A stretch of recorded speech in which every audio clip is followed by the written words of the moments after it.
Assalamualaikum warahmatullahi wabarakatuh. Terima kasih pada Bapak Baizat Miko SHMHM PhD yang telah memberi kesempatan kepada kami membuat tugas mata kuliah Hukum Internasional Publik. Dan malam ini saya akan mempresentasikan tugas dari kedutaan besar di negara lain oleh saya Penta Patrun NPM 2022011004 kelas B, mahasiswa Magister Ilmu Hukum Fakultas Hukum Universitas Lampung 2021. Peran kedutaan besar.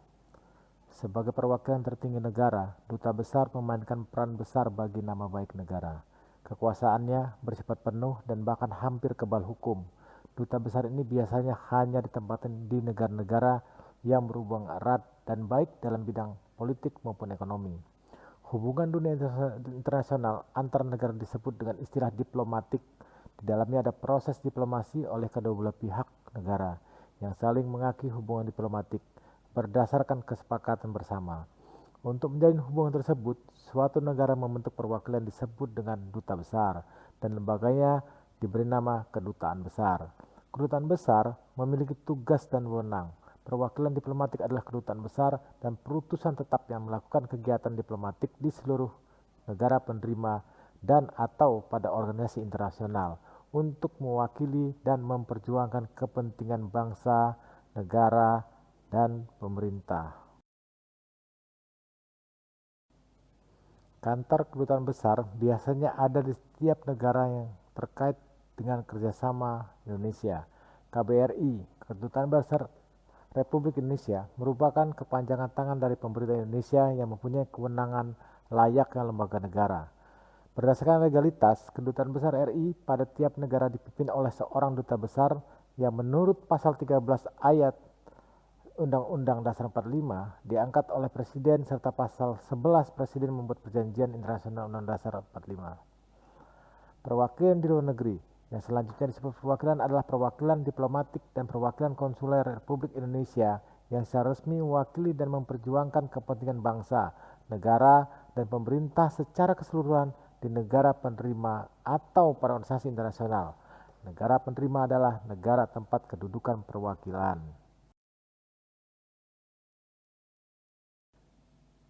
Jenis perwakilan. 1. Perwakilan terdiri dari A. Diplomatik, B. Perwakilan konsuler.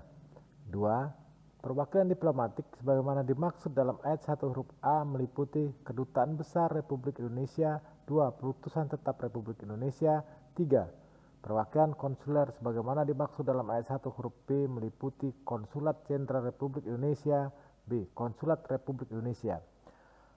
Perwakilan diplomatik berkedudukan di kota negara penerima atau di tempat kedudukan organisasi internasional, dipimpin oleh seorang duta besar luar biasa dan berkuasa penuh dan bertanggung jawab kepada Presiden melalui Menteri Luar Negeri. Tugas pokok perwakilan diplomatik: mewakili dan memperjuangkan kepentingan bangsa, negara, serta melindungi warga.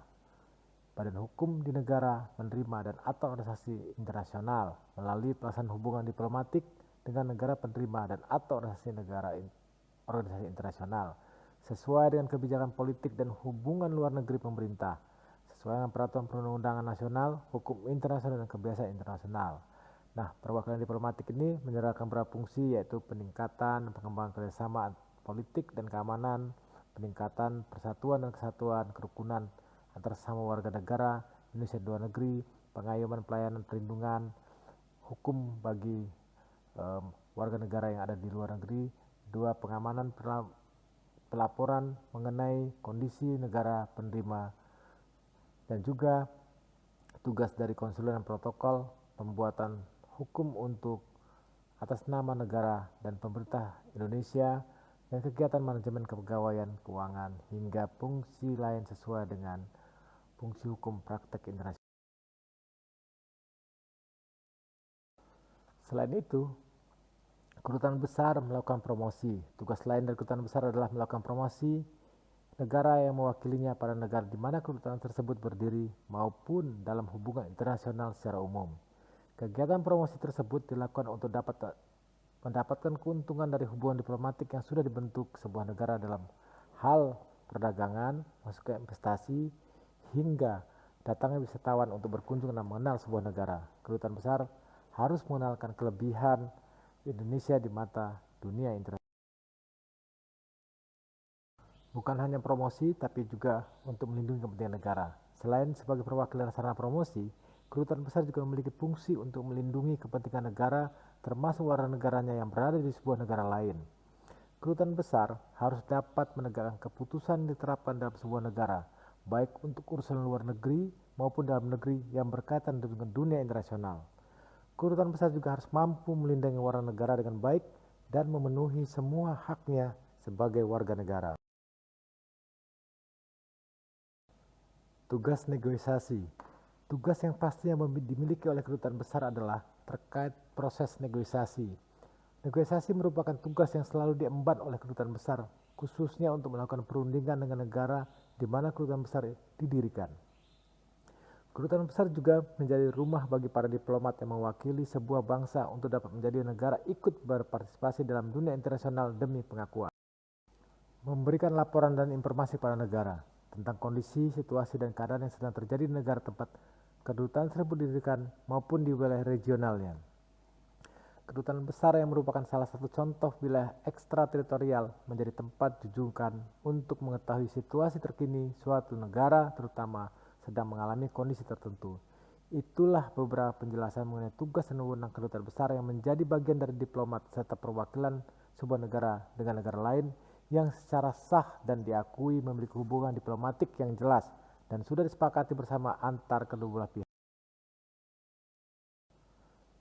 Mediator, hubungan baik dengan negara lain. Kedutaan besar punya agenda sendiri bagaimana mengeratkan hubungan dengan negara lain yang disesuaikan dengan kondisi sosial budaya negara terkait. Mereka juga bertugas memperbaiki komunikasi Indonesia dengan negara lain yang bersifat politis. Dalam pekerjaannya, duta besar tadi dibantu oleh satu perangkat korps diplomatik yang terdiri dari kuasa usaha dan atase-atase, sedangkan untuk membina hubungan yang bersifat non-politis, duta besar dibantu oleh korps konsuler yang terdiri dari konsuler jenderal, konsul, dan wakil konsul. Menjadi wakil Indonesia dalam ratifikasi. Ratifikasi merupakan upaya untuk mengikatkan diri pada kerjasama dan perjanjian internasional. Maksudnya, proses ratifikasi bersumber dari hukum internasional yang lahir dari perjanjian internasional dan dijadikan hukum nasional. Misalnya soal kesepakatan batas-batas wilayah dijadikan hukum nasional di Indonesia dengan negara lain. Ratifikasi nantinya akan disahkan disetujui oleh DPR dalam bentuk undang-undang. KBRI atau Kedutaan Besar Republik Indonesia memainkan peran penting bagaimana secara politis Indonesia mampu bersaing di antara dunia dan membuat suara negara kita lebih didengar oleh dunia. Tanpa kedutaan besar maupun duta besar yang berkualitas, tentunya kita akan sering kalah dalam berbagai perjanjian dan bisa jadi menimbulkan kerugian pada negara baik material maupun imaterial. Terakhir, saya akan sampaikan fungsi utama kedutaan. Sebagai pelaksana politik luar negeri yang bebas dan aktif, diabdikan kepada kepentingan nasional terutama untuk kepentingan pembangunan dalam segala bidang. Peningkatan usaha dan peranan Indonesia dalam ikut serta melaksanakan tertiban dunia yang berdasarkan kemerdekaan, perdamaian abadi, dan keadilan sosial. Peningkatan usaha-usaha serta peran Indonesia dalam ikut serta menyelesaikan persoalan dunia yang mengancam perdamaian. Peningkatan kerjasama dalam rangka memperkokoh ketahanan nasional masing-masing negara anggotanya serta memperkuat ketahanan. Membina persahabatan dan kerjasama yang saling bermanfaat antar bangsa dan memperjuangkan hal-hal yang menyangkut kepentingan nasional. Memperjuangkan perwujudan tatanan dunia baru dengan meningkatkan usaha-usaha penggalangan, pemupukan solidaritas, kesatuan sikap, dan kerjasama di antara negara-negara yang sedang berkembang. Dalam rangka mewujudkan tatanan ekonomi dunia baru, sebagai resolusi sidang khusus Majelis Umum Perserikatan Bangsa-Bangsa PBB tanggal 1 Mei 1974 perlu dilanjutkan langkah-langkah terwujudnya perjanjian internasional mengenai komoditi, melanjutkan hambatan pembatasan yang dilakukan oleh negara-negara industri terhadap ekspor negara-negara berkembang serta meningkatkan kerjasama ekonomi dan teknik antar negara berkembang di samping usaha-usaha lainnya. Mengikuti perkembangan dan kemungkinan gejolak dunia secara seksama agar dapat diketahui waktunya kemungkinan yang dapat mempengaruhi stabilitas nasional dan menghambat pelaksanaan pembangunan. Demikian pemaparan saya pada slide ini. Untuk itu, apabila ada kekurangan, saya mohon bimbingan dan saya ucapkan terima kasih. Wabillahi taufiq wal hidayah. Wassalamualaikum warahmatullahi wabarakatuh.